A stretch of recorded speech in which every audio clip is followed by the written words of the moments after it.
হয় কলবে। তাহলে আবু জেহেল আল্লাহর নবীকে চিনতে পারছে না, আবু বকর রাদিয়াল্লাহু আনহু চিনতে পারছেন, তাহলে দুজনের তো বাইরের চোখ একই।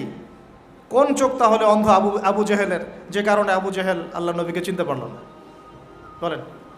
এখন বলেন, মুসলমান পরিবারে জন্ম নেওয়ার পরে আমরা যারা নামাজ পড়ি না, জাকাত দেই না, রোজা রাখি না, সামর্থ্য হয়েছে হজ করি না, জুমার দিনে আসি, ঈদের দিনে আসি, হ্যাঁ, সৎ কাজে আদেশ করি না, অসৎ কাজে নিষেধ করি না, কোরআন তেলাওয়াত করা শিখি না, রাসূলের সুন্নাহ মাফিক জীবন গড়ি না, আর অর্থনীতি রাজনীতিতে গেলাম না, ওটা গেলামই না, বাদ, ওটা তো অনেক বড় স্কেল।